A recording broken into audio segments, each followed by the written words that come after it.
Nous sommes le mardi 18 août 2020, il sonne 11h et vous êtes fidèlement branchés avec votre bienveillance légendaire sur Canal FM, les médias partenaires, et nous sommes heureux de nous mettre en connexion avec vous. À vous tous ici à Lomé, à Neho, Sokore, Niamtougou, Bassar, Dapan, un peu partout dans le monde, vous êtes tous les bienvenus. Les techniciens de ce jour, Datevi Thomas, mais sous la supervision de Victor Gwekoku, Michel Tomenga et Géraud Dakoucha.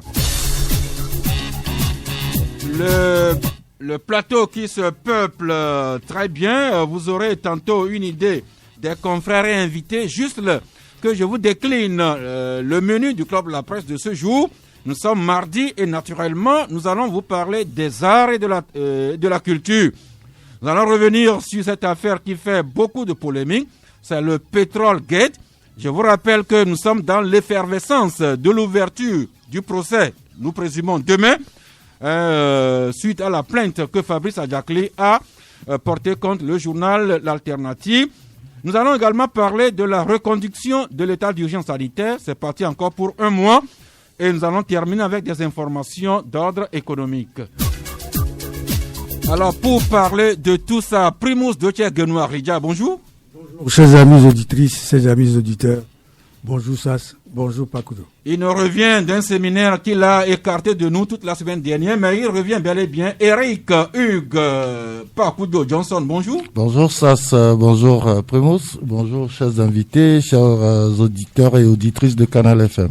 Merci, nous avons un responsable d'association culturelle qui est avec nous. Il s'appelle Ariel Latekwe-Kossi Dosanou. Bonjour. Bonjour Sas. Vous êtes le président de la toute nouvelle Fédération togolaise de musique. Exactement, je suis le président en exercice de la Fédération togolaise de musique. Merci. Pour compléter le tableau, un avocat, maître Eric Emmanuel Sosa. Bonjour. Bonjour Sas Gaou et bonjour à tous vos éditeurs. Merci, mais pour le moment, notre invité, c'est maître Eric Emmanuel Sosa. Pourquoi il est là? Il sera toujours temps de vous en parler. Hier, nous avions décliné l'agenda de cette semaine. Nous commençons par le premier point, c'est le démarrage effectif depuis ce matin des épreuves du baccalauréat première partie. Toutes les séries composent à partir d'aujourd'hui, après la prélude des épreuves facultatives dans certaines séries techniques. Eh bien, Primus, souhaitons tout simplement bonne chance aux candidats du bac 1. Oui, bonne chance, surtout pour un examen presque inutile. Oui, ça c'est du pur Primus. Mais on leur souhaite bonne chance quand même. Il faut qu'ils réussissent pour faire la deuxième partie de ce précieux diplôme qu'est le baccalauréat 2. Merci. Primus a le courage de le dire, c'est que le bac 1 est vivement combattu dans notre pays ici. Il y a plein d'acteurs qui ne comprennent pas pourquoi le Togo continue à organiser cet examen qui n'est ni un concours ni un examen officiel. Mais quelque part, Eric, il semble que c'est un filtre pour que n'importe qui n'arrive pas en terminale. Ah oui, mais c'est pour préparer le bac 2. Quand le veuille ou non, un examen permet quand même d'évaluer les enfants, les élèves, les étudiants.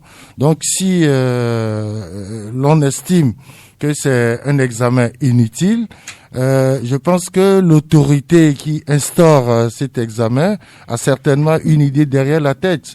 Il suffit qu'on nous explique clairement pourquoi on a continué par évaluer les enfants de la classe de première. Merci. Donc, l'agenda 1 de la semaine, c'est l'ouverture du bac 1 ce matin. L'agenda numéro 2, c'est que le Togo va rendre les ultimes hommages à l'un de ses grands-fils, Edouard Kodjovi Edem Kodjo. Et le journal L'Alternative nous le rappelle ce matin à la page 7. L'Alternative qui écrit: l'ancien Premier ministre Edem Kodjo conduit à sa dernière demeure. Ce sera le jeudi. Le journal nous rappelle que le grand homme nous a quittés le 11 avril à Paris. Sa dépouille a été rapatriée le 11 août dernier à Lomé et déjà ce mardi dans le village de ses parents à Ngwepe, dans la préfecture de Lavé. des hommages, des cérémonies en hommage seront rendues à l'illustre disparu en présence de la dépouille mortelle de Edem Kodjo. Et puis demain, mercredi, ce sera la veillée funèbre qui est prévue à l'église des Saints-Martyrs de l'Ouganda, communément appelée Petit Séminaire. Et puis s'en suivra le jeudi la messe d'enterrement à la cathédrale Sacré-Cœur de Lomé. Après les hommages officiels, on saura ce qu'il en sera de la part des officiels, de ses collègues et autres de sa famille. Mais déjà, Edem Kodjo, du moins le corps d'Edem Kodjo se trouve dans son village à Mwepe. Mwepe où se trouve Alphonse Ken. Alphonse, bonjour. Bonjour Innocent, bonjour à tous les auditeurs, bonjour à mes confrères. Merci. Alors Alphonse, quelle est l'ambiance actuellement à Mwepe? Oui, l'ambiance des funérailles comme d'habitude, c'est tout avec qui mobilisé depuis ce matin, ici sur le stade de l'école primaire de la localité, pour rendre les derniers hommages donc à un digne fils, un homme qui est présenté ici comme une excellente personnalité, un fils qui a honoré ses parents, honoré sa localité, un fils qui a porté haut l'image de son pays, l'image de sa nation un peu partout dans le monde. Ici, en attendant l'arrivée de la dépouille mortelle, qui va connaître juste après son arrivée des discours, et on entend en fond sonore là un peu l'ambiance faite donc par les groupes folkloriques de la localité. Également, tout à l'heure, j'allais dire, c'est plutôt les tam-tams parlants qui ont donné le ton, des tam-tams parlants qui ont joué la personnalité d'Edem Kodjo, qui ont appelé la fraternité entre les fils du Togo, des tam-tams parlants qui ont rappelé l'attachement de l'illustre disparu à la valeur culturelle de son pays et surtout à la tradition de chez lui, ici à Ave. Donc nous sommes à Mwepe et voilà, c'est le début des funérailles de Edem Edouard Kodjo, décédé le 11 avril dernier, en avril dernier, à Paris, dans l'hôpital américain, où il a rendu l'âme. Son corps a été rapatrié la semaine dernière, vous le savez. Je vous évite les autres détails. Merci. Donc, la famille, les parents de Kodjo qui lui rendent les ultimes hommages. À ce propos, il y a Togui Komi Mauko Akucha Avogan Sek, chef canton de Badja et président du conseil des chefs traditionnels de la préfecture de la V, qui dit que ils ont décidé de rendre hommage à leur fils et le rang social que Edem Kodjo a pu obtenir dans le monde entier. Togui Avogan dit que pratiquement aucun Togolais n'a pu égaler la carrure mondiale de Edem Kodjo. Merci donc Alphonse. En fond sonore, on entend les Atopani, les Tavougan et autres tam-tam du milieu. Merci à vous. Avant juste le parti, comme vous l'avez dit, c'est une cérémonie qui est organisée, je peux même dire à la dernière minute, mais qui a mobilisé toute la préfecture, et une cérémonie d'hommage avant les cérémonies officielles qui vont se dérouler, vous le savez, dès demain dans la capitale Lomé. Merci, avec l'espoir que les mesures barrières sont strictement respectées lors des obsèques de Edem Kodjo à Mwepe. Si vous le dites, je préfère, je dis deux mots. De toutes les façons, tout est organisé ici avec la distanciation possible, mais vous savez aussi que les populations de Mwepe qui continuent par accourir vers ici ne respectent pas forcément toutes les mesures, mais le lavage systématique est respecté, les gels sont disposés pour nettoyer les mains de tous ceux qui arrivent sur les lieux. La force antipandémique est là pour veiller au grain et on essaie tant que possible à mettre l'écart entre tous ceux qui sont ici pour les hommages à Edem Kodjo. Merci à vous, Alphonse. Eh bien, nous aussi au studio Primus. Voilà, le corps d'Edem Kodjo est en chemin pour son village Mwepe. Il va revenir le main pour les offices religieux et dimanche, il sera semé pour l'éternité dans la terre togolaise. Demain, la messe veillée à la paroisse Saint-Martin de l'Ouganda. Ce sera à 16h. 16h. Okay. Précédé d'une cérémonie d'hommage à l'illustre disparu. Merci beaucoup. Eh bien, de Edem Kodjo qui aimait beaucoup les arts, nous parlons justement des arts. Oui, Eric, vous voulez dire Oui, okay. je crois que son village est en effervescence depuis la semaine dernière pour accueillir le corps, parce que nous étions passés par là et on a constaté que déjà à l'entrée de la ville, vous avez des bâches, des banderoles à l'effigie de l'illustre disparu. C'est dire que Edem Kodjo représente quand même une personnalité importante pour son village qui est Mwepe. Et très sincèrement, je regrette encore une seule chose de monsieur Edem Kodjo, c'est qu'il n'a pas pu finir son œuvre. Il avait de très bonnes intentions pour ce pays, malheureusement.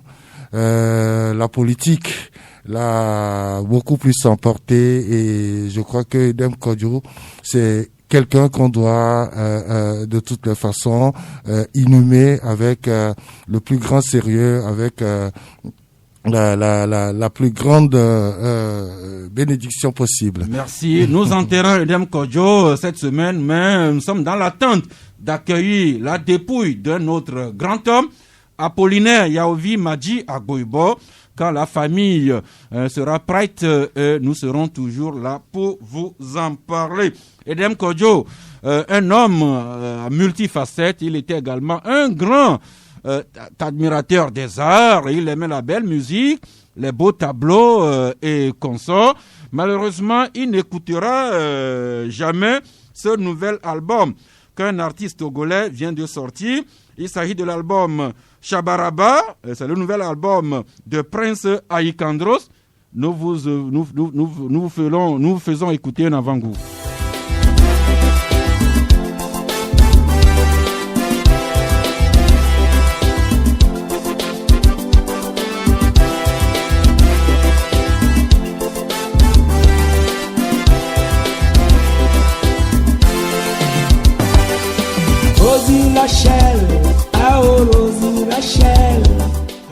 Eh bien, c'est Shabaraba, le tout nouvel album de l'artiste Prince Aikandros.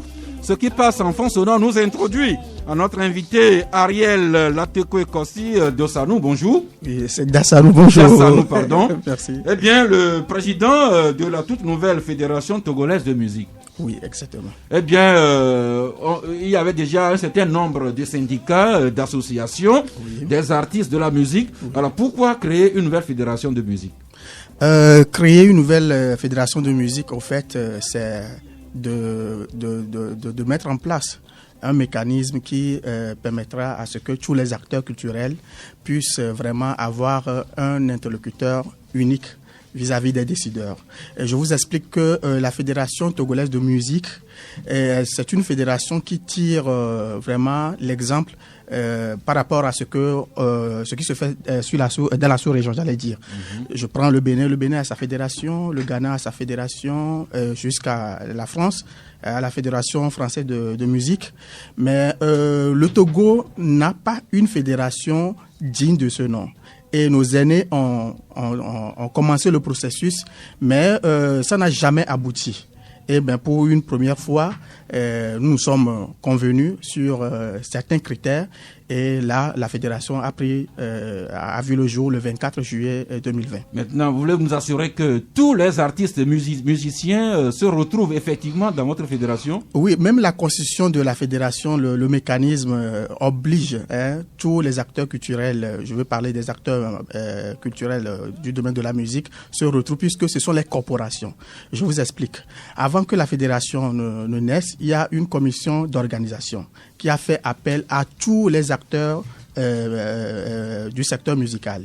Donc, il y a les chanteurs qui se sont regroupés en corporation, il y a les instrumentistes qui se sont regroupés en corporation, les ingénieurs de son, notamment les grandes disciplines de ce corps se sont regroupés en corporation. Et c'est ces corporations maintenant qui se retrouvent sur le plan national pour mettre en place cette fédération qui est un outil qui représente valablement les artistes au Togo. Alors justement, quelle est la principale ambition que vous nourrissez au sein de votre fédération? Oui, le but de cette fédération est avant tout de défendre les intérêts d'ordre économique, social et artistique des musiciens. Ça, c'est des généralités qu'on entend tous les jours. Non, c'est pas des généralités puisque nous connaissons bien nos réalités, nous connaissons bien nos besoins et avec le travail qui se fait avec les corporations, nous sommes en train d'identifier nos besoins, de les prioriser pour que ces besoins soient pour une fois pris en compte.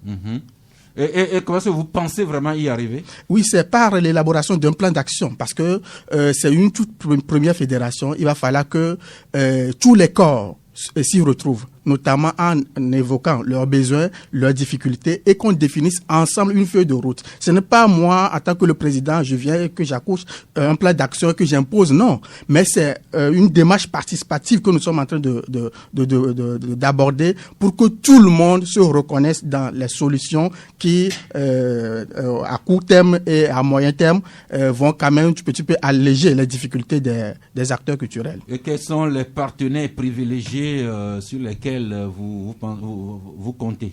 D'abord, nous comptons sur nous-mêmes. Puisque nous sommes une association régie par la loi de 1901, nous comptons sur notre solidarité, nous comptons sur vraiment notre force, notre volonté d'abord. Et au-delà de ça, il y a des partenaires nationaux et internationaux. Je vais parler directement de la Fédération internationale des musiciens. Nous avons déjà fait notre affiliation. Et les partenaires immédiats, si je veux dire, dans notre environnement, en parlant des autres associations qui ne font même pas partie de notre fédération, nous comptons travailler avec ces associations et spécialement avec nos décideurs, puisqu'il y a une politique nationale de développement culturel. Il va falloir quand même que nous soyons des acteurs actifs dans l'exécution de ce plan de développement. Merci. Donc, nous souhaitons, nous vous accompagnons avec tous nos voeux, les meilleurs. Merci. Beaucoup de courage, même si nous pressentons que la tâche ne sera pas si facile que ça. Primus? Oui. Je suis dans la même ligne que toi. C'est un alignement de... Oui, allez-y. Du déjà vu qui, moi, ne me donne pas conviction. Au Togo, on a toujours l'impression que les choses existent ailleurs, il faut que ça existe chez nous. Et on se précipite pour mettre quelque chose sur pied qui demain va s'écrouler. Ça nous a joué en introduction le nouvel album de quelqu'un. L'introduction de cette musique, d'abord, n'a pas de personnalité. Tout comme la musique togolaise elle-même. On n'a pas encore, au niveau du Togo, une musique qui donne un rythme qu'on va donner, qu'on va appeler togolais. Quand on prend Zouglou, on sait que c'est Côte d'Ivoire. Le Ghana a fait tout pour faire croire au monde entier que le Highlife est ghanéen. Jonas Pedro et les autres polyrythmos ont donné une personnalité à la musique béninoise, avec Sangoha aussi qui est ajouté avec son... Quand un son sort, on sait que c'est de Saouba ou ça ressemble à Saouba. Mais quand les Togolais jouent, franchement, on ne sait pas. Oui, justement, Ariel, est-ce que vous allez... Je comprends parfaitement son inquiétude et j'ai eu la chance de participer à beaucoup de rendez-vous internationaux de musique, bien sûr. Et ce problème revient toujours, notamment l'identité culturelle du Togo. Oui, voilà. Exactement, l'identité musicale du Togo. Oui. Et je peux vous dire que nous manquons de structures pour exporter cette musique d'abord. Puisque aujourd'hui nous sommes envahis par les musiques de la sous-région et les musiques américaines, tout ça. Mais pourquoi nous n'avons pas cette structure ou bien un mécanisme qui puisse vraiment aider nos artistes à pouvoir valoriser leur musique? Vous voyez, quand on va au rendez-vous Visa for Music au Maroc et nous voyons que on donne une opportunité aux pays qui sont bien organisés sur le plan associatif, de pouvoir présenter leur culture et leur musique. Le Togo n'a jamais été à ce rendez-vous. Le Bénin, ici à côté, est toujours au rendez-vous. Donc, c'est aussi une occasion pour nous, maintenant, de pouvoir avoir une vitrine sur le plan international et proposer ce que nous savons faire sur le plan national. Merci Ariel d'être conscient que cette identité de la musique togolaise manque, donc avec l'espoir que vous allez y travailler, en tout cas commencer à y travailler. Eric? Oui, cher ami, ce que nous disons ici est tout à fait légitime, du moment où pratiquement chaque année, il y a une association qui naît dans votre corps, soi-disant qu'elle veut défendre les droits des musiciens, les droits des artistes, etc. Mais à chaque fois, on ne voit jamais le bout du tunnel. Le bout du tunnel, pour nous, c'est la valorisation de notre culture musicale. Et qu'est-ce que vous, en tant que fédération aujourd'hui, vous pensez faire pour que cette image-là soit à jamais... Ariel, la question vous revient passée. surtout en ce moment où vous êtes pratiquement en sécheresse financière au chômage. Alors comment est-ce que vous pensez vraiment vous lancer dans ce désert? Exactement. Ce qui fait d'abord la particularité de cette fédération, au fait, nous avons des associations mixtes, c'est-à-dire les associations dans lesquelles on trouve les chanteurs en même temps, les instrumentistes, les ingénieurs de son en même temps. Ça existe toujours. Ça existe toujours. Mais notre particularité, c'est que c'est des associations regroupées en coopération. Ce qui voudrait dire que si nous voudrions discuter des problèmes liés aux artistes, nous savons que nous pourrons nous adresser par exemple à FACI, qui est une corporation regroupant uniquement que les associations des artistes chanteurs. Maintenant, qu'est-ce que nous comptons faire pour que, pour une fois, les besoins soient pris en compte? Et vous savez, nous nous inscrivons dans un contexte international. Puisque ce qui se fait sur le plan international, nous avons quand même un carnet d'adresses. Et ce qui nous manquait seulement, c'est cette fédération qui puisse s'inscrire dans la logique mondiale. Et je crois qu'avec le plan d'action que nous sommes déjà pratiquement en train de finaliser, ça va nous donner une visibilité optimale. Merci, Monsieur le Président. Vous connaissez les attentes. Nous ne sommes pas musiciens, mais déjà vous connaissez nos attentes. Ça doit être encore plus grand au sein de votre corporation. Nous souhaitons bonne chance. Merci. Mais nous terminons avec les arts et la culture, avec deux informations que nous écrit ce matin l'Union pour la Patrie. Eric, d'abord vous nous parlez du festival Clap Ivoire qui va devoir se tenir en version numérique cette année, mais au moins 2 œuvres togolaises seront de la partie. Oui, effectivement, comment je peux l'appeler, c'est un festival du cinéma. Ce festival-là permet aux jeunes artistes dans le monde du cinéma d'éclore et de pouvoir mettre leurs œuvres sur la place publique. Cette année, on a la chance que plusieurs œuvres togolaises ont été retenues, et principalement 2 qui ont reçu des prix. Et le premier prix avec vous, qui est une réalisation de Dame Elisabeth Lemou, et dans la catégorie court-métrage fiction, qui a reçu une enveloppe de 500 000 francs CFA. Et le second prix va au réalisateur Edem Prudencio Iche pour son film Exodus, avec une enveloppe de 200 000 francs CFA avec un trophée. Je pense que déjà, c'est une émulation pour le monde cinématographique de notre pays. C'est-à-dire que chez nous, il n'y a pas une structure en tant que telle pour valoriser, comme nous le disions tantôt aux artistes, musiciens, pour valoriser le cinéma dans notre pays.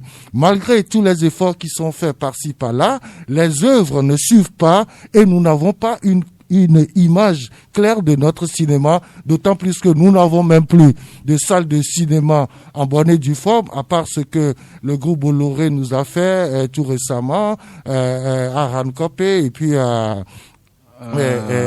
Cacavelli. Donc, au-delà de ça, les gens ne vont plus même au cinéma parce qu'il y a rien qui vienne de nous-mêmes pour nous inciter à y aller. Je pense ce festival, quand même, avec ces prix obtenus par 2 réalisateurs togolais, va quand même aider les jeunes Merci. Donc, à 2 y œuvres aller. togolaises, le long métrage Vous, et le second, c'est Silence brisé de Jean Ahonto, qui participe au festival Clap Ivoire. Ce festival qui cible les jeunes acteurs, techniciens et réalisateurs de courts-métrages documentaires et fiction issus des 8 pays de l'UEMOA. Et on va terminer avec une grande figure du monde universitaire de la plume togolaise. Il s'agit de Ayayi Togoata Apedo Ama, qui vient de sortir une énième pièce de théâtre, Nos sacrilèges de la 13e lune. C'est la dernière plume de Ayayi Togoata Apedoama. Primus, vous avez déjà lu la pièce là? Non. Pas encore. Pas encore. Eh bien, nous vous souhaitons beaucoup de courage, parce que si Ayayi Togoata est écrit comme il parle, il faudra peut-être avoir un dictionnaire à côté. Son style, comme les Aputaga. Mais là aussi, maintenant, ils se sont spécialisés dans le théâtre de rue. Le Togo, il n'y a plus de salle de théâtre. On ça va faire toutes ces histoires-là, ça va les jouer dans la rue. Vous voyez que nos artistes et notre politique n'ont pas d'ambition. Ouais, ailleurs, vous verrez, vous êtes d'accord, Primus, qu'ailleurs, les artistes de la rue sont une certaine renommée. Peut-être que c'est lent chez nous ici, mais on va y arriver. Mais de toute façon, au Club de la Presse, nous sommes toujours admiratifs devant tous ceux qui créent des œuvres d'esprit. Bonne chance et beaucoup de courage. Maintenant, nous abordons cette affaire, le Pétrole Gate. Dans l'effervescence de l'ouverture demain, mercredi 19 août, en fait, nous présumons, de ce procès qui va s'ouvrir suite à la plainte que Fabrice Adjakli a déposée contre le journal L'Alternative. Tout est parti de la publication de l'Alternative en date du 9 juin qui titrait « Importation du pétrole, les dessous d'un grand scandale ». Le même journal L'Alternative qui revient aujourd'hui et qui écrit toujours « Pétrole Gate, à quelle autorité un membre du comité sectoriel de fluctuation des prix des produits pétroliers a-t-il offert 2 résidences construites sur une réserve à Lomé, ici au quartier Kégué ». L'article dit que le scandale sur les fraudes et détournements sur l'importation du pétrole depuis plusieurs années est une vaste entreprise de corruption sophistiquée mise en place par les auteurs. Une nébuleuse qui profitait à plusieurs personnes, surtout à des autorités. L'article continue que ces gens du Pétrole Gate, nommés par arrêté interministériel dans une structure publique, se permettaient d'offrir des cadeaux sous forme de voitures de luxe, de bijoux, de billets d'avion, de résidence, d'argent cash, de prise en charge médicale à des supérieurs, à des gens dont ils dépendaient pourtant. Et c'est pas fini. Comme le procès va s'ouvrir demain, à la page 2 de l'Alternative, je lis « Motion de solidarité, avocats, journalistes et défenseurs des droits de l'homme qui signent une tribune de soutien au journal L'Alternative ». Eh bien, Maître Eric Emmanuel Sousa, rebonjour. Bonjour, Sasgao. Est-ce que votre nom figure au nom de ces personnalités du monde des avocats, des journalistes qui soutiennent le journal L'Alternative? Heureusement pas. Je n'ai aucune raison d'apporter mon soutien au journal Alternative. Et pourquoi? Parce que je représente l'autre partie. Vous comprenez, un procès met en présence 2 parties, 2 vérités, 2 opinions. Et il est bon que pour que le procès se passe de façon convenable, on entende les 2 voix. Depuis 2 mois, le nom des Adjakli défraie la chronique de façon très désagréable, pour ne pas dire sordide, avec des méthodes que je ne veux pas qualifier pour ne pas faire offense à ceux qui les utilisent. Mais le moins qu'on puisse dire, c'est que nous avons des procédés méphitiques qui sont mis à l'œuvre pour pour descendre un homme et souiller son honneur. Merci, et son maître. nom. Je rappelle que nous vous recevons à ce plateau sur votre demande.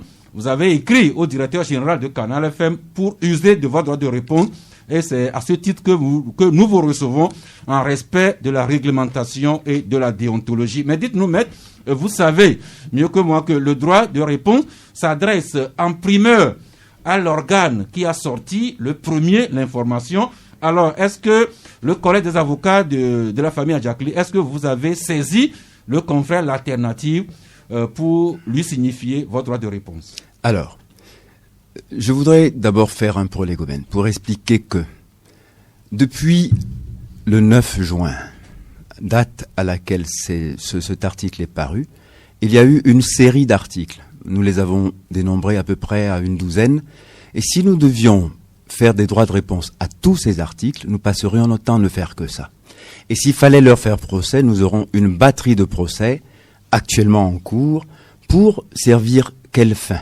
Je n'ai pas pour ambition ni l'envie de décerner à ces journalistes une auréole de martyrs de la liberté de la presse, parce que j'ai la conviction qu'ils seront condamnés, parce que ce qu'ils ont dit... vous êtes avocat d'une partie, vous n'êtes pas le juge. Non, j'ai la conviction. Permettez que je puisse l'affirmer, parce que si l'on dépose plainte, c'est parce que on sait qu'il y a eu quelque chose qui est,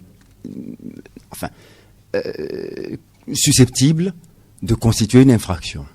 Et si je le fais, c'est parce que je vise cette finalité.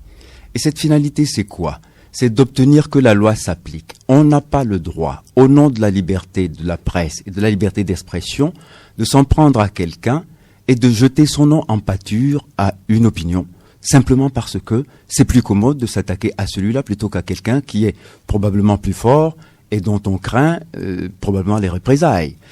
Les Adjakli, sincèrement, quand je lis tous les articles qui les ont concernés depuis aujourd'hui, je me demande exactement ce qu'on leur reproche. Mais une seconde. Ma question demeure. Oui. Vous savez, vous êtes avocat, moi je suis journaliste, oui. Vous avez votre corporation, j'ai la mienne. Oui. Et je voudrais rappeler le principe qui veut que le droit de réponse s'adresse en primeur au premier média qui a sorti l'information. C'est vrai que moi je parle des articles de l'Alternative au jour le jour, je reçois le confrère de temps en temps, mais c'est de lui que tout est parti. Est-ce que vous l'avez saisi pour votre droit de réponse? Permettez que je fasse ce rectificatif. Je ne vous ai pas saisi, vous, Canal FM, pour exercer un droit de réponse. Je vous ai saisi pour que l'opinion togolaise entende aussi la voix des Adjakli. Parce que depuis le départ, on ne les a pas entendus. On a toujours entendu l'Alternative et la cohorte de confrères qui sont en train de lui faire cortège, systématiquement sortir des choses qui sont foncièrement fausses. Elles sont fausses et elles ne font pas honneur à la corporation à laquelle vous appartenez. Je vais vous dire une chose. Le minimum qu'on peut attendre d'un travail journalistique, c'est qu'il repose sur un travail soutenu, un travail de vérification. Alors quand je lis dans un journal des choses totalement gratuites, qui relèvent d'affirmations parfois totalement lunaires, fantasmagoriques, où on dit que quelqu'un a un ranch en Afrique du Sud, on ne nous a pas montré le ranch en Afrique du Sud, on en a montré un sur des sites internet, mais quand on a vérifié par recoupage d'images, c'est un ranch qui se trouve dans le Wyoming, aux États-Unis, et qui s'appelle Cara. On l'attribue au fils Adjakli. Premier point. Deuxième point. Quand vous lisez à la une d'un journal togolais que le fils Adjakli serait propriétaire d'une Mercedes qui coûterait 53 millions de nos francs, et que vous n'avez pas un numéro de plaque minéralogique togolais, mais un numéro de plaque minéralogique d'un pays qu'on n'a pas identifié, et que vérification faite, c'est sur Internet qu'on est allé chercher l'image. Quand vous avez à la une d'un journal la présentation de Adjakli père et fils, et que vous voyez que la photo qui est présentée sur le journal comme étant celle de Adjakli fils est la photo de quelqu'un d'autre, quel est le sérieux que vous pouvez accorder à ce travail journalistique? Je veux bien, quelqu'un a dit que entre presse et paresse, il n'y a qu'un A de consternation. Mais et là, ici, c'est vrai, nous avons un chef-d'œuvre de facilité, de falsification de la vérité, et il est bon de le dénoncer. Je veux le commencer ici. C'est la raison pour laquelle je vous dis encore, ce n'est pas ici que j'exerce le droit de réponse, parce que nous n'allons pas passer notre temps à faire du droit de réponse à quelque chose qui n'existe pas, parce que le journaliste en question prétend avoir des sources, je ne les lui réclame même pas, parce que j'ai la conviction qu'il n'a aucune source. Quelque chose qui est inventé ne peut pas être sourcé. Quand on vous dit... Maître Sousa, vous venez d'écouter un extrait de sa parution de ce jour, encore avec des choses qu'il affirme. Il s'agit alors de supputations, d'allégations totalement gratuites, et je n'ai pas envie d'aller lui demander d'où il tient ça. Il n'a pas donné de nom. On a une photo d'une bâtisse qu'on dit appartenir à un apparatchik, un puissant. Mais on dit que c'est le CFF3P, qui est un service de l'État, qui aurait financé cela. D'où il le tient? Je n'en sais rien. Mais c'est toujours la méthode. On publie quelque chose en faisant des affirmations gratuites, des assertions on appelle ça. Et ce n'est jamais soutenu par aucun travail de vérification. Et parce qu'il n'y a pas de contradicteur, on se permet de le dire tout le temps. Alors, vous voyez, aujourd'hui, il y a à l'œuvre quelque chose qui doit interroger votre éthique professionnelle, Monsieur Gaou.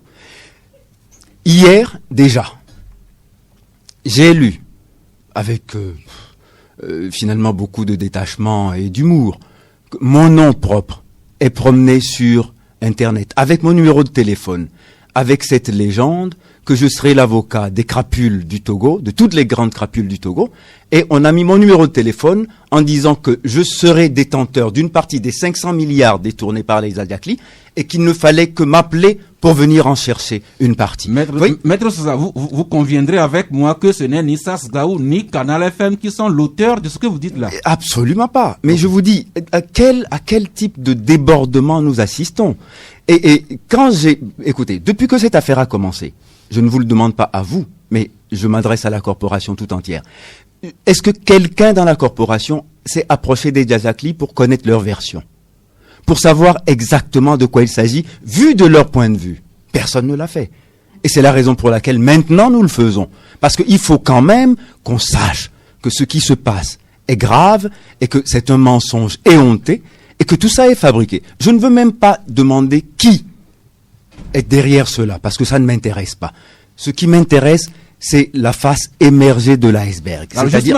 à ce niveau-là, maître, je pense qu'il faudra faire un distinguo entre l'information telle que les journaux la traitent et le sujet tel que la frénésie populaire l'alimente sur les réseaux et dans les débats. Nous en sommes d'accord. C'est-à-dire qu'en fait, il y a un fournisseur d'informations principal. Vous voyez, c'est ça, c'est le grossiste.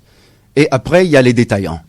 Alors, le problème, c'est que quand le grossiste produit quelque chose qui est avarié, les consommateurs consomment un produit avarié. Et quand on veut travailler l'opinion, vous voyez, il y a deux recettes qui marchent toujours. Il faut allier le mensonge avec la crédulité. C'est ce que Paul Valéry disait, que l'opinion est l'enfant né de l'accouplement du mensonge et de la crédulité. Nous y sommes totalement. Parce que on dit au peuple togolais que quelqu'un dans ce pays aurait détourné à son seul bénéfice entre 400 et 500 milliards. C'est d'abord, déjà, vous voyez, l'imprécision et l'approximation fait problème quand il s'agit de rigueur journalistique. 400 milliards, c'est 400 milliards. Il y a des moyens pour calculer 400 milliards. Maintenant, on dit entre 400 et 500 milliards. Enfin, que représente le gap des 100 milliards? Allons-y carrément. Disons qu'ils ont volé, détourné 1000 milliards. Au moins, on pourrait dire, bon, on a un chiffre. Là, c'est vous qui arrondissez en hauteur. Oui, parce que au point où nous en sommes, plus c'est gros, plus c'est crédible. Alors, puisqu'il s'agit d'amuser la galerie, et puisqu'il s'agit d'attiser les frustrations et la haine populaire contre une famille, allons-y carrément. Alors, maître, vous avez déposé une plainte contre le journal. Le procès va s'ouvrir incessamment demain, nous le présumons. Oui. Alors, à quoi répond maintenant votre sortie sur les médias? Si le procès est dans quelques heures. Alors, voilà. Là-dessus, il faut vraiment faire une dichotomie. Vous savez, nous sommes déjà, nous autres, Adiakli et consorts, en procès devant l'opinion. On nous fait un procès unilatéral, sans contradictoire, procès fait par quelqu'un qui est qui se dit le dénonciateur et qui joue en même temps les procureurs. C'est-à-dire que c'est lui qui prononce les condamnations. Je vais vous expliquer une chose. Quand un journaliste écrit « On a déposé plainte contre moi, je n'ai peur de rien, mais avant le jour du procès, vous allez voir ce que vous allez voir. » C'est-à-dire que tous les jours, je vais sortir un article pour insulter encore plus. C'est-à-dire que, en fait, ça ne suffit pas. Là, vous paraphrasez ou vous citez fidèlement l'alternative. Mais je cite l'alternative. En fait, moi, je n'ai pas lu ces lignes-là. Écoutez, l'audience était fixée initialement au 12 août, et il avait écrit dans un article, jusqu'au 12 août, ça promet, il y aura des publications. Maître, je voudrais qu'on fasse un distinguo entre les articles de médias, les commentaires des radios, et ce qui s'écrit ou se dit sous d'autres cieux. Écoutez, et par d'autres canaux. Je vous remercie de me donner l'occasion de faire ce distinguo. Et vous savez quoi? Il y a quelque chose qui est malsain dans notre presse écrite. Dans la presse radiophonique, on sait qui parle. En règle générale, le journaliste est connu, par sa voix, il est identifiable, et souvent, il donne son nom. La presse écrite togolaise elle se signale par l'usage abusif des alias. On ne sait pas les noms, on ne veut pas avoir le courage de signer ses papiers en se nommant soi-même, et du coup, vous avez des Ferdinando, des Messans, des choses. Bon, on sait très bien qui y serait. La responsabilité revient au directeur de publication, principalement, on le sait. Bon, mais n'empêche que le journaliste, sous la plume duquel l'infraction est commise, doit répondre aussi de ses actes. Et ça, malheureusement, on ne le fait pas assez. Et on a dépénalisé le droit de la presse. C'est une avancée de notre droit en regard de la protection de la liberté d'expression. Mais malheureusement, le résultat obtenu est que c'est une licence donnée à des gens d'insulter sans aucune espèce de vergogne. On insulte à longueur de temps, on invente des histoires, et parce qu'on sait qu'après tout, si on va en procès, on va dire c'est la justice des puissants qui condamne le plus faible. On va dire on a pris un marteau pour écraser une mouche. Donc, même l'opération de justice est discréditée aux yeux de l'opinion. C'est la raison pour laquelle j'ai choisi de faire le débat devant l'opinion, et je vous remercie de m'avoir permis de commencer à le faire. Merci, Maître Sosa. Je rappelle que nous le recevons à sa demande. Il a écrit à la direction de Canal FM et lui a fait la précision. Il n'est pas venu faire usage de son droit de réponse, sinon il aurait dû le faire devant l'alternative. Il a voulu également parler devant l'opinion et le procès va s'ouvrir demain. Je voudrais révéler que j'aurais bien aimé que mon confrère Ferdinand Haïté fût de la partie aujourd'hui. Je l'en ai informé, mais suite à certaines considérations, la veille de l'ouverture du procès, quelques considérations sécuritaires, il s'est abstenu, mais peut-être que ce n'est que partie remise. Bon, voilà le débat. Permettez que je rajoute une chose. Je serais plus qu'heureux de rencontrer, dans un débat contradictoire de bon aloi, je l'espère, tous les auteurs des articles méphitiques qui ont été publiés sur le nom de mon client. Eh bien, nous allons les contacter avec l'espoir que, s'il le faut, nous consacrerions une émission spéciale à ce sujet avec les deux parties face à face, et nous ferons le devoir de nous placer au milieu. Bon, maintenant, oui. Ça a été un débat entre Maître Sosa et moi, alors que... oui, alors, si je comprends bien, Maître Eric et Emmanuel Sosa, il fait un rappel à l'ordre.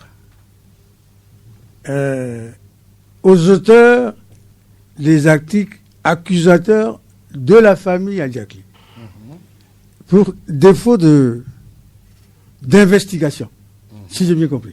C'est exact. C'est-à-dire que ils ont révélé une affaire grandissime à l'opinion publique en se donnant la liberté de ne pas chercher à fond la vérité qu'ils sont en train d'exposer et qui accusent.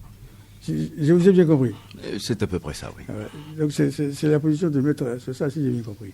Que Haïté n'a pas poussé le professionnalisme journalistique d'investigation jusqu'au bout pour apporter sur la place publique des preuves palpables et vérifiables qui accusent. C'est ce que Maître Sosa dit. Oui. Mhm. Oui, mais moi, je parle de tous les articles. C'est là le problème. Pour savoir où est l'article défaillant. Merci. Moi, Une fois, je regrette Maître Sosa soit seul aujourd'hui. Mais comme il en a exprimé le souhait, j'espère qu'un prochain jour, pendant que la justice va sur son cours, nous allons également continuer nos confrontations médiatiques dans ce studio. Oui, Eric? Je voudrais juste poser 2 petites questions à Maître Sosa. La première question. Est-ce qu'il y a un fait dans cette affaire? Est-ce qu'il y a un fait? Mais c'est justement le problème. Vous savez, Spinoza disait, il n'y a pas de fait, il n'y a que des interprétations. Oui. Le CSF3P est une structure de l'État qui prend des décisions qui sont des décisions d'État. Et quelqu'un est en train de dire qu'au sein du CSF3P, un monsieur, c'est-à-dire son coordonnateur, qui s'appelait Adiakli Francis Sosa, serait l'auteur de détournements au préjudice de l'État et des finances publiques. Vous voyez, donc finalement du citoyen togolais. Et que c'est par ces manœuvres dont on a dit qu'elles étaient mafieuses que l'essence coûte plus cher dans notre pays.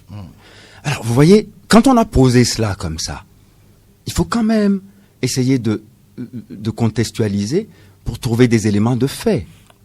Il n'y en a pas. Donc pour vous, il n'y a même pas un fait. Écoutez, non, le fait, c'est que, vous savez quoi, ça fait depuis 2017 que M. Haïté a une obsession, ou peut-être une passion obsessionnelle pour la famille Adiakli. Il a écrit plusieurs... À la question de Eric Johnson, est-ce que vous reconnaissez qu'il y a un fait? Non. Suffisamment investigué ou pas? Est-ce qu'il y a un fait au moins? Il n'y a pas de fait. Merci. Je vais vous expliquer. Non, permettez que... Oui, permettez que... Non, en disant qu'il n'y a pas de fait, permettez que je m'explique. Ouais. Il y a un fait inventé par monsieur Ferdinand Haïté, en ce sens que depuis 2017, il s'en prenait déjà à la famille Adiakli, à la structure, et maintenant il dit qu'ils ont détourné 500 milliards. Maître Sosa, je vous comprends. Vous dites qu'il n'y a pas un fait avéré. Non. Ok. Maintenant, la deuxième question. Est-ce que le fils Adiakli fait partie de cette institution étatique? Oui. Il en fait partie, il en est le directeur financier. Et comment en est-il arrivé là? Mais par décision ministérielle. Je vous remercie. Eh bien, j'aurais bien voulu, mais je ne sais pas si, si on peut entrer au fond du sujet, et encore que ce n'est que Maître Sosaki avec nous. C'est pourquoi je me garde de lui adresser certaines questions. Mais comme il la souhaite, peut-être qu'une prochaine fois, nous serons les 2 protagonistes et nous n'en serions que plus à l'aise pour ce débat. Nous pouvons rentrer au fond du sujet. Malheureusement, nous n'avons que 10 minutes. Je savais bien que nous n'aurons pas beaucoup de temps, mais si vous voulez, vous savez, on peut débattre de ce dossier jusqu'à la consommation des temps et l'extinction du soleil. Vous ne trouverez pas la preuve d'un début de commencement d'un détournement comme il part à Adiakli. Pour cela, remettons-nous à la justice et le procès va s'ouvrir déjà demain. Non, il y a le procès de demain qui n'est qu'un procès de partie civile, c'est sur citation directe. Mais il y a aussi le procès qui, je l'espère, arrivera un jour, qui est initié par la Ligue togolaise des consommateurs, qui a déposé une plainte devant le doyen des juges d'instruction. J'attends avec gourmandise que ce procès-là ait lieu un jour et que je sois en face de ça. Maître Sosa, procès au singulier ou au pluriel, ce sera seulement pour que la vérité éclate. Absolument. Merci beaucoup. Passons à l'autre sujet. Eh bien, depuis hier, après les supputations, c'est officiel, l'état d'urgence sanitaire est reconduit encore pour 1 mois jusqu'au 15 septembre prochain. L'Union pour la patrie en parle à la page 6. C'est ce que vous écrivez, Eric, avec cet article. Nouvelle demande du Premier ministre. Nouvelle prorogation des mesures relatives à la COVID-19 jusqu'au 15 septembre 2020. Et selon la Cour constitutionnelle, la décision du gouvernement est conforme à la Constitution. Effectivement, vous savez, nous sommes toujours en état d'urgence. Sanitaire. Et là, c'est une situation qui a été créée par ce que nous connaissons comme étant le coronavirus, et l'État togolais, avec l'appui de l'Assemblée nationale, a décrété un état d'urgence qui continue jusqu'au mois de septembre. Sauf que il y a eu des mesures barrières qui ont été aussi décrétées. Donc, ces mesures barrières-là, normalement, finissaient le 15 août dernier. Et donc, l'État togolais ne pouvant pas continuer sans l'avis de la Cour constitutionnelle, qui est la garante de notre Constitution, le gouvernement a donc demandé l'avis de la Cour constitutionnelle, qui a dit qu'il n'y a pas une situation de blocage si le gouvernement veut proroger l'état d'urgence jusqu'au 15 septembre, date de la fin de l'état d'urgence. Et donc, la Cour constitutionnelle a donné son avis, ce qui a amené le gouvernement à organiser très rapidement une réunion avec le conseil médical, scientifique, avec la coordination nationale de riposte, de gestion de la riposte anti-Covid-19, et tout ça là, après. Et le gouvernement a pris la décision alors de proroger les mesures sanitaires jusqu'au 15 septembre 2020. Merci. Légalement, c'est fait, sauf que, Primus, pour histoire, c'était le 1er avril que le chef de l'État s'était adressé à nous pour annoncer l'état d'urgence sanitaire. C'est par après qu'on découvre qu'il a pris une ordonnance qui faisait démarrer l'état d'urgence depuis le 16 mars, pour une période de 3 mois. Il y a eu un méli-mélo, et à l'expiration des 3 mois, on ne savait pas s'il fallait compter à partir du 16 mars ou bien du 1er avril. Toujours est-il qu'après l'expiration des 3 mois, c'est le Premier ministre, cette fois-ci, qui signe la deuxième ordonnance qui prorogeait l'état d'urgence de 45 jours, qui finissait le dimanche 16 août dernier. Le 15, hein. 15 août. 15 ou 16. Ok. Mais après, c'est le chef de l'État qui reprend la main pour signer maintenant la nouvelle ordonnance. Depuis le 4, il a signé la nouvelle ordonnance le 14 août, qui prend effet à partir du 4 août dernier.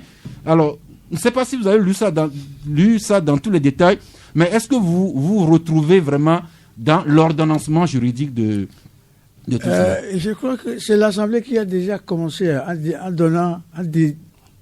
permettant au gouvernement de gouverner par ordonnance. Ça, on le sait. L'Assemblée a accordé une habilitation au gouvernement. Maintenant, la chronologie des ordonnances, de leur signature à leur date de démarrage. Le chef de l'État a prêté serment le 3 mai.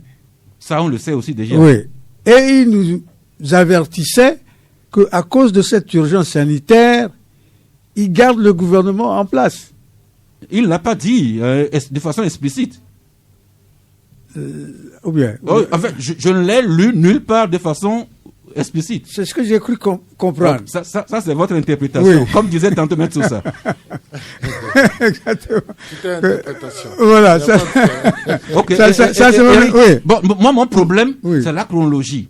L'état d'urgence tel que le Premier ministre l'avait signé expirait le 15 ou le 16. Maintenant, le 14 déjà, le chef de l'État signe une nouvelle ordonnance qui a pris effet depuis le 4 août. Voilà une situation qui nous demande d'aller à l'information. Justement, c'est ce que je recherche. pense que pour avoir une clarté sur ces ordonnancements, il faut consulter le journal officiel. Voilà. Le journal officiel seul peut nous dire qui a ordonné quoi et en quel moment ça a été fait.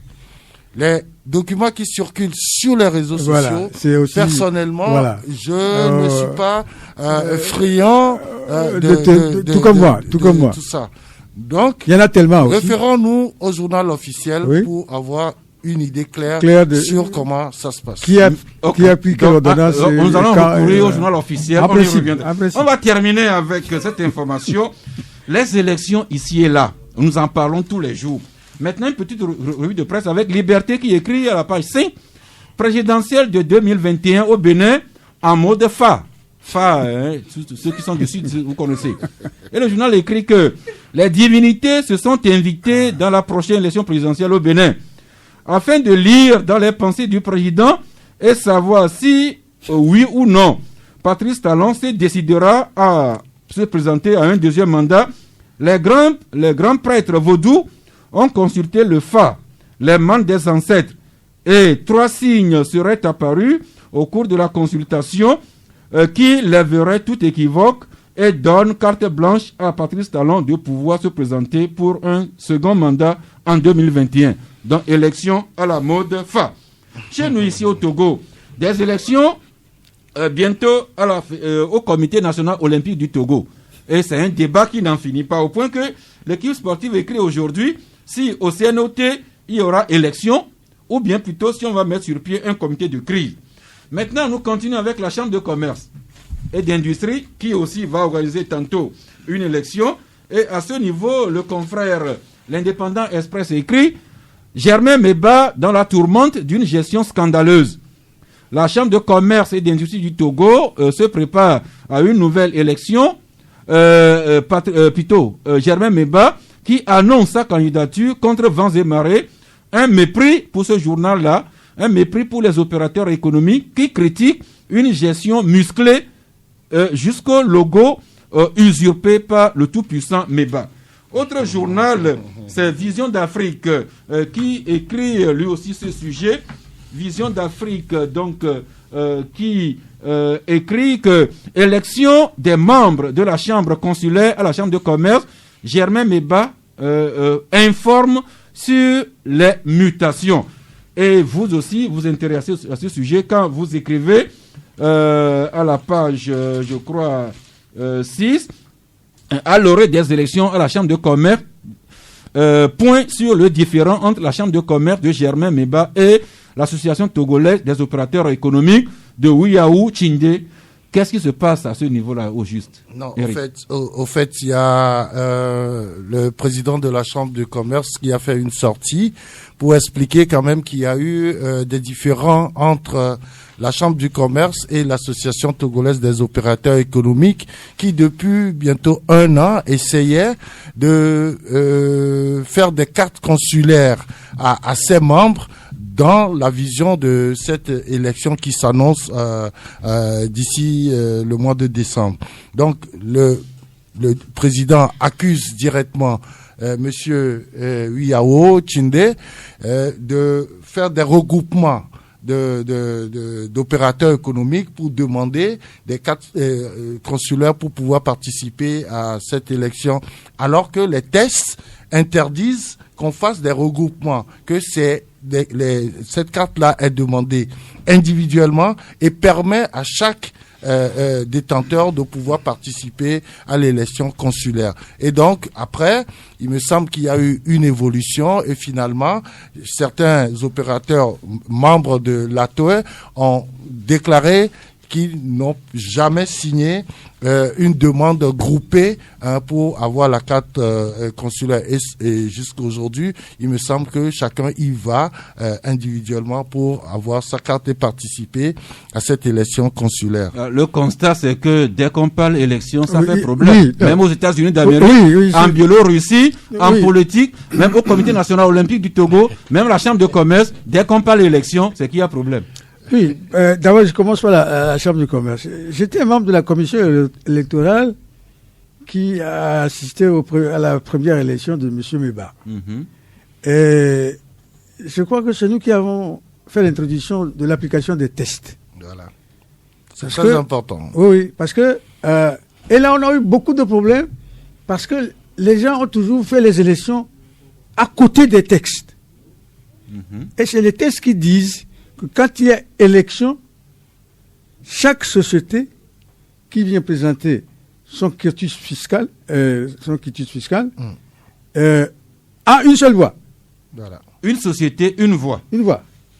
Maintenant, les gens ont créé, une seule personne est propriétaire, par exemple, de 10 sociétés. Ça fait 10 voix. Oui, mais ça fait 10 voix individuelles. Ouais. C'est-à-dire que chaque société vient avec le nom de son directeur général et sa carte d'identité et le quitus fiscal se présenter. Quitte le jour-là à voter pour le vrai patron. Or, généralement, ils ne font pas comme ça. Ils disent que c'est à moi, et puis ils rassemblent les 10 voix à son niveau. Et nous avons dit que non, le texte ne dit pas ça. Donc il est obligé de dispatcher. Il doit amener les 9 autres aussi, avec leur carte d'identité et les 9 quitus fiscaux. Ça a créé beaucoup de problèmes. Et ce qui m'a surpris, Eric, tiens-toi bien, des gens brassent des millions. Oui. Et ils sont en déplacement en tant que directeur d'une société et ils sont injoignables. Ils sont injoignables. Vous ne pouvez pas les appeler. Pourquoi? Ils refusent? Non, le numéro de téléphone qu'ils ont laissé. Ou bien ce serait des numéros fictifs? Je ne sais pas. Mais... Ils envoient des commis qui ont des dossiers manquants. Et le président, le jour-là, dit qu'il va appeler, parce que c'est des responsables de société. On peut les joindre. Et parmi le lot de 20 personnes qu'on a essayé on a touché une seule femme au Canada. Tous les autres, gaillardement, ils sont dans la nature. 12 heures passées de maintenant, revenons à Patrick Talon. Non, laissons Talon. Il est déjà 12 heures passées de 1 minute. Okay. Nous allons nous ouvrir sur les auditeurs le temps que nous adressions ce clin d'œil à nos partenaires. 93.5 Canal FM. Nous avons parlé des arts, de la culture, les hommages à Edem Kodjo. On a parlé de Petrol Gate. On a fini avec d'autres questions, la reconduction d'état d'urgence. L'un ou l'autre sujet devrait vous intéresser. Nous sommes curieux de vous écouter. Le premier auditeur en ligne, bonjour. Allô, bonjour.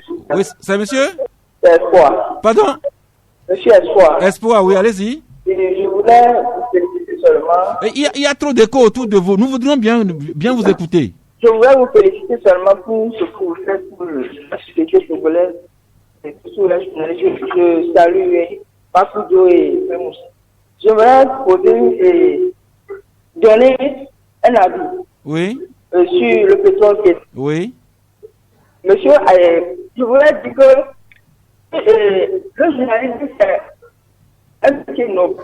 Non, cher ami, nous avons du mal à vous comprendre alors que sur des sujets délicats, nous voudrions comprendre clairement ce que vous dites et savoir comment vous répondre. Allô? Oui, elle est partie malheureusement. Oui, bonjour. Allô, bonjour, ça. Oui, c'est monsieur? Zoukenine. Zoukenine, oui, allez-y. C'est par rapport au pétrole Gate.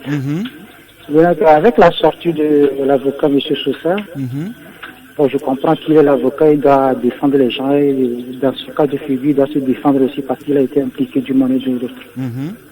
Bon, c'est que je voulais poser un certain nombre de questions à M. Sousa. Est-ce qu'il ne pense pas que l'État togolais a été indexé dans cette affaire? Et que quand on parle de l'État, c'est une structure puissante. Mais il se fait, d'après le recoupement, que l'État a dû procéder à la réduction de certaines personnes citées par l'alternative. Et ça dit que lui et l'État voient la chose d'une manière différente. Ça, c'est la première question. On s'en tient à une question parce qu'il y a beaucoup de personnes qui attendent en ligne. Maître ça, vous le répondez de la façon la plus claire, nette et succincte possible. L'État togolais a les moyens de se défendre s'il estime avoir été attaqué. Bon, dans ce dossier, moi je ne sache pas que l'on ait insulté l'État, mais on a abondamment insulté les Adiakli, c'est la raison pour laquelle je suis là. Merci. L'auditeur suivant? Oui, allô? Oui, bonjour. Bonjour, ça. C'est monsieur? Balabas. Balaba. Merci à vous tous. Hein. Je vous en prie. Bon, je voudrais tout juste dire au maître que nous, les citoyens, la seule personne habilitée à nous éclairer dans cette affaire, c'est le juge. Donc, tout ce qu'il a raconté ici passera par une oreille et sortira de l'autre côté. Donc, il n'a qu'à attendre le procès et le juge nous éclaire. Merci. Je vous en prie. C'est juste un avis qu'il a émis, ce que nous avons déjà dit.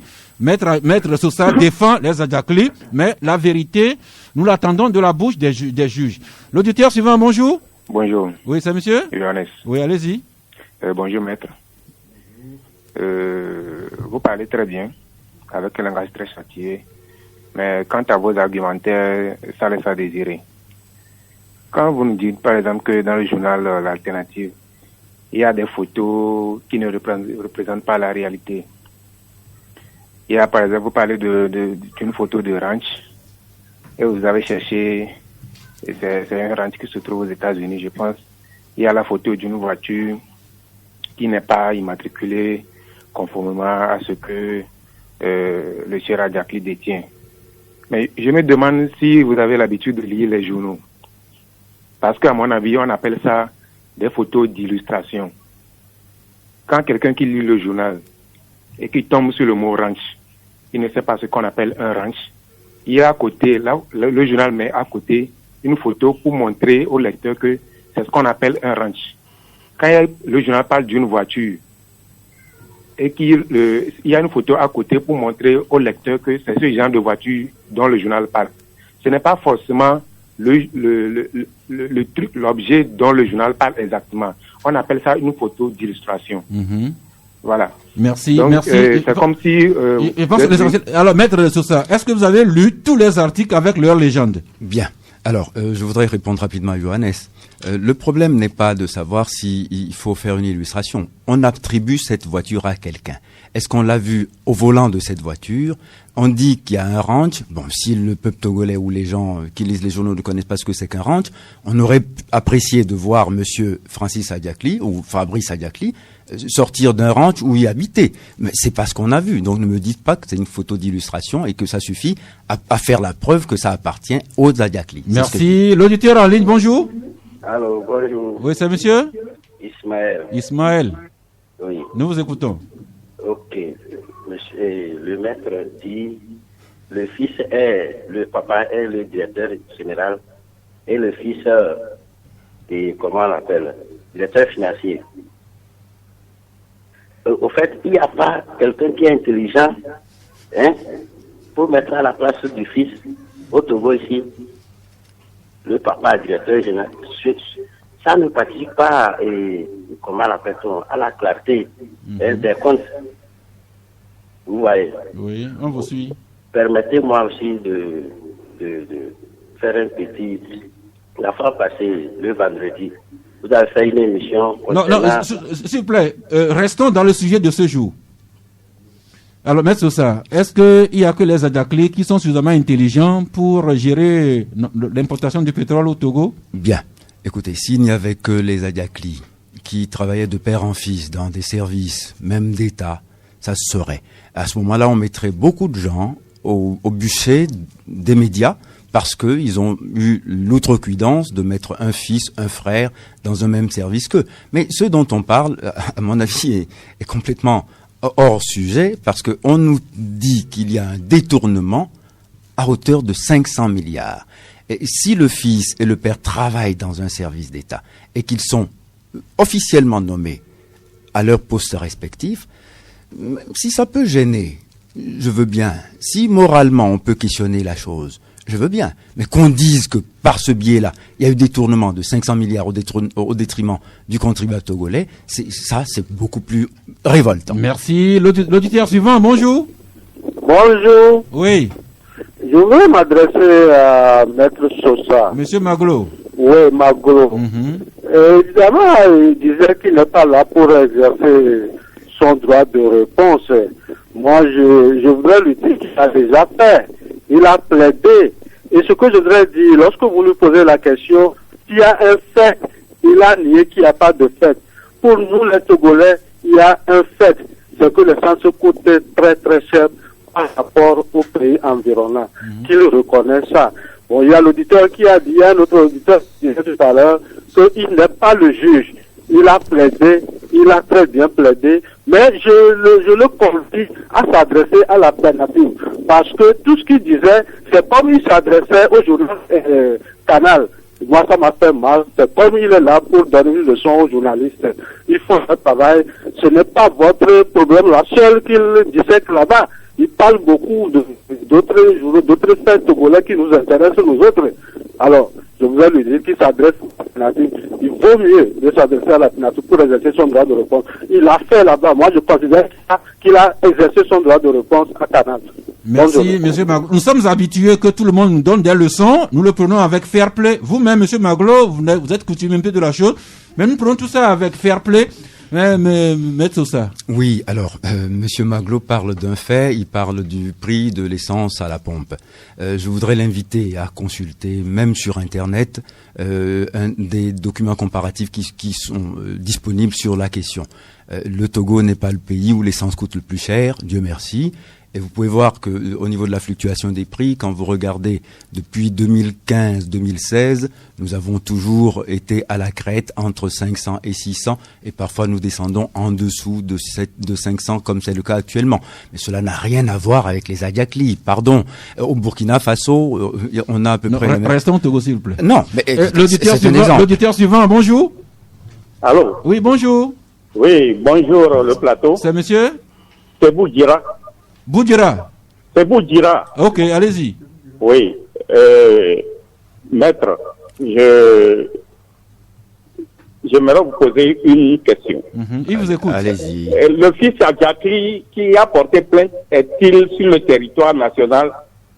Ben, oui, justement, c'est pour ça que je dis que le travail qui a été fait n'est pas sérieux. On nous a appris dans cet article qu'il a pris la fuite. Il est là, il est au Togo actuellement. Il est au Togo. Oui, monsieur. Ok. Et puis, tout à l'heure, j'ai entendu dire que en dehors du père, il y a le fils dans ce comité. Mais j'ai appris même qu'il y a 2 filles de la famille aussi là, dans le comité. Il y aurait 4 Adiakli dans ce comité. C'est faux. Alors c'est une affaire familiale, quoi. Bon, alors, permettez que je vous dise que c'est faux. Merci. Nous allons recevoir Merci bien. Merci, cher ami. L'auditeur suivant, bonjour. Allô? Oui. Monsieur Sass, Papa bonjour. Sibiti, bonjour à vous. Bonjour, maître. Bonjour, monsieur Sibiti. Monsieur Sass, je vous remercie parce que vous avez une clairvoyance en disant non, restons au Togo au lieu d'aller au Burkina. C'est déjà compliqué chez nous ici au Togo. Est-ce que cette affaire, elle est vraie, mais les journaux nous ont démontré que c'est vrai. Mais est-ce que notre fils, Ferdinand, il pourra s'en sortir? Parce que nous connaissons ce que c'est que la justice. Troisièmement, que font les députés? Ceux-là qui doivent défendre le peuple togolais, qu'est-ce qu'ils ont dit face à cette affaire? Merci beaucoup. Je vous en prie, nous journalistes faisons notre travail. Maître Sosa, il défend ses clients. Chacun devra jouer sa partition. L'auditeur suivant, bonjour. Allô, bonjour Saf. Oui. C'est M. Kolani. Dagoué. Oui, Dagoué. Je salue le plateau. Et nous tous, nous allons s'interroger par la présence du maître Sosa sur le plateau. Vous êtes un avocat. Au moment où vous portez plainte à la justice, ce n'est pas la peine de passer sur des médias. Et c'est vous qui écriviez, faut pas rabaisser ce métier quand même. C'était plus bon que vous alliez à la justice. Et si c'est les journalistes qui vous invitent en tant qu'avocat, ça nous ferait encore plus plaisir. Donc moi, c'est cette démarche-là qui m'a pas plu à votre niveau. Sinon, de toutes les façons, même s'il est meurtrier, il faut un avocat. Quelle que soit la personne, il faut un avocat pour le défendre. Mais passer sur les médias avant le procès, vraiment, ça diminue votre corporation. Merci. Bon, vous permettez que je vous réponde, Monsieur Kolani. Bon, d'abord, les Adiakli ont d'abord été jugés et condamnés sur le bûcher médiatique. C'est pour cela que j'ai préféré les défendre devant les médias aussi et devant l'opinion. En justice, c'est encore autre chose. Ils ont le droit de déposer plainte en justice, c'est ce qu'ils ont fait. Et d'ailleurs, je voudrais faire le distinguo que le père Adiakli n'a pas déposé plainte contre Ferdinand Ité, c'est le fils qui l'a fait. Et le degré d'atteinte à l'honneur est ressenti de façon tout à fait subjective entre le père et le fils. Mais il y a une chose qu'il faut que vous compreniez, c'est que les Adiakli aussi ont le droit à la présomption d'innocence. J'ai pas eu le sentiment, depuis le début de cette affaire, qu'on a respecté leur présomption d'innocence. On les a traînés dans la boue, on n'a pas arrêté à longueur d'antenne d'antenne et aussi de parution, de les insulter. Et c'est pour ça qu'il est bon que dans les médias aussi, nous répondons. Merci. L'auditeur qui s'impatiente en ligne, bonjour. Oui, bonjour, c'est Komi. Komi, oui. Bonjour à notre maître. Bonjour. Peut-être on a trimballé le sieur Adiakli et son fils Passion était muet sur toute la ligne. Et pour cause, les associations de consommateurs se plaignent avec les journalistes sur le fait que quand on appelle le père et le fils, ils ne répondent pas au téléphone, ils ne répondent pas au courrier envoyé. Est-ce que cela est vérifié? Deuxième chose, il semble que le sieur Adiakli et son fils ont créé une société écran qui commande les produits pétroliers. Est-ce que c'est vérifié? Quand vous demandez à avoir les preuves sur les matériels roulants et je vous fais vivre que les gros bonnets de ce pays, les puissants, n'achètent S'il jamais... vous plaît, l'ami, restez statique pour nous parler. Oui, c'est le vent. Donc, je disais abritez-vous un peu. Oui, nos dirigeants achètent les véhicules au nom de leurs bornes, de leurs chauffeurs et autres. Est-ce que c'est ce que vous voulez nous dire que Ferdinand n'a pas eu accès à ces dossiers-là? Merci. Non, écoutez, il faut pas qu'on mélange les choses. Dans le dossier Adiakli, personne n'a dit que Adiakli a acheté une voiture au nom de sa bonne. Non, on n'est pas allé jusque-là quand même, mais peut-être qu'on y arrivera.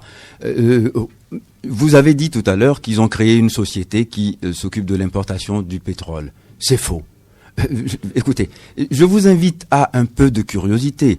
Demandez à l'État comment est-ce qu'on s'approvisionne en hydrocarbures et vous aurez l'information. Les dossiers d'appel d'offres sont des dossiers publics, c'est des dossiers ministériels, ce sont des décisions, des arrêtés. Et le dépouillement et la structure de prix est aussi une décision interministérielle. Alors allez regarder les structures de prix et vous comprendrez comment est-ce qu'il est impossible que les Adiakli aient pu... On va recevoir le dernier auditeur aujourd'hui. Bonjour. Allô, bonjour l'ami en ligne. On est sonné. Oui, allô? Oui, elle est sonnée, bonjour. Bonjour, c'est ici. Ici, oui. Excusez-moi. J'entendais pas le retour.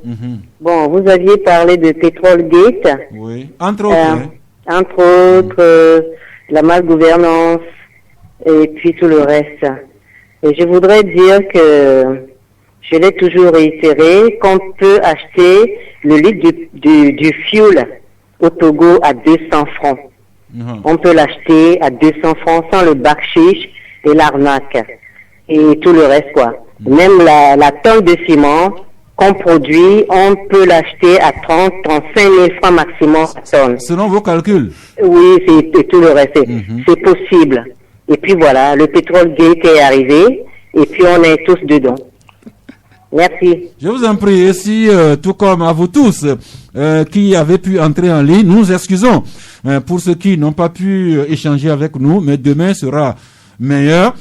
Eh bien, je fais le constat que pratiquement tout le monde s'est intéressé à l'affaire Petrolgate. Encore pour moi, le regret qu'on n'ait pas pu avoir un autre son en face de Maître Sosa, mais les confrères Primus et Eric et moi, on a quand même essayé de sortir le maximum de verre du nez de Maître Sosa. Mais ce n'est que partie remise. Le tribunal va s'ouvrir demain, mais vivement un prochain jour qu'on ait un journaliste de l'alternative avec un avocat du collège des Adiakli pour que toute la vérité éclate au grand jour. Mais bientôt, nous organiserons une conférence de presse à laquelle je confie votre corporation. Ceux qui sont épris de vérité n'ont qu'à venir pour avoir au moins une opinion diversifiée. Et celle que nous impose depuis 2 mois Ferdinand Haïté et sa cohorte de dénonciateurs et calomniateurs n'est pas la seule qui existe dans cette affaire. Voilà. Merci. La vérité, nous l'attendons vivement de la justice quand le procès va s'ouvrir demain. Le procès ou les procès, c'est selon. Eh bien, c'est une tradition. Nous faisons le tour de table. Primus, 1 minute pour vos impressions de fin d'émission. Oui, je connais Maître Sosa comme quelqu'un épris de justice. Comme quoi? Un amoureux de la vérité. Okay. Et que ce matin, c'est pas contre Haïti, mais il nous lance, il nous fait la leçon à nous journalistes d'aimer aussi la vérité et d'apporter les frais.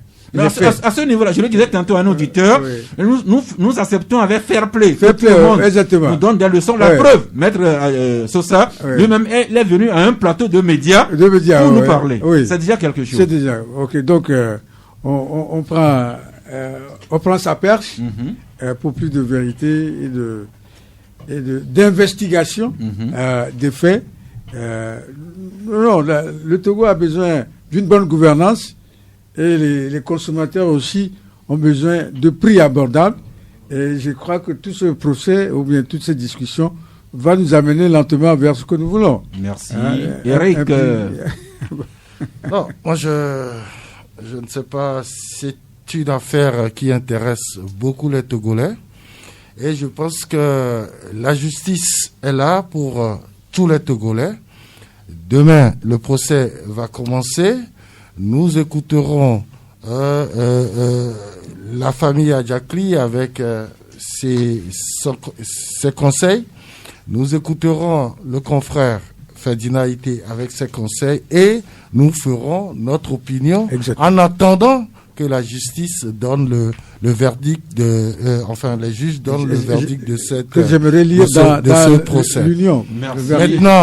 Maintenant, nous avons parlé d'autres sujets très intéressants, surtout en ce qui concerne les mesures barrières contre le coronavirus. Je crois que je dois, en tant que citoyen, demander également à mes compatriotes de respecter ces mesures parce que nous sommes en train d'aller vers une contamination exponentielle de cette maladie à coronavirus. Merci. Il faut qu'on fasse extrêmement attention. Pour terminer avec l'affaire qui a intéressé le plus tout le monde, le Petrolgate, je rappelle qu'il y a toute une cohorte, puisque le mot est venu plusieurs fois de la bouche de mettre tout ça, il y a toute une cohorte d'avocats, de journalistes, défenseurs des droits de l'homme, qui signent une tribune de soutien au journal L'Alternative. Le procès va s'ouvrir demain. Peut-être que les gens, par curiosité, voudront y aller. Mais comme disait tantôt Eric Pakudjo, nous sommes en période d'état d'urgence sanitaire, que les gens aillent, pourquoi pas au tribunal, mais en respectant les mesures barrières. Une fois n'est pas coutume, je partage quand même avec vous la pensée du jour. Je l'ai oublié. La pensée dit ceci: on peut cacher son intelligence, mais pas son ignorance. Encore une fois, on peut cacher son intelligence, mais pas son ignorance. Dernier tour de table avec vos cartons de fin d'émission, Primus. Oui, je cherche avidement à donner mon carton à quelqu'un là. Ok, cherchez pour la prochaine fois. Eric Johnson. Non, pas de carton. Eh bien, notre ami Ariel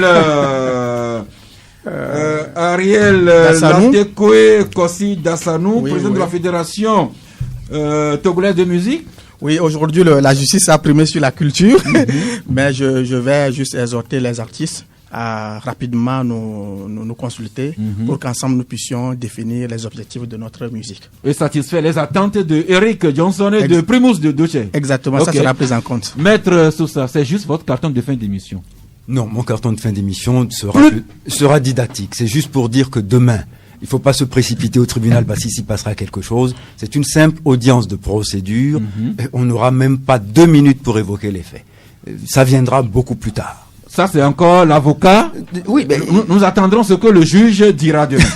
Merci beaucoup, c'est fini pour aujourd'hui. Merci de nous avoir écoutés, suivis avec attention. Nous pensons vous retrouver encore très nombreux demain mercredi, si Dieu le veut et Dieu le voudra bien. Alors, nous tous, célébrons la vie. C'est un bien le plus précieux du monde.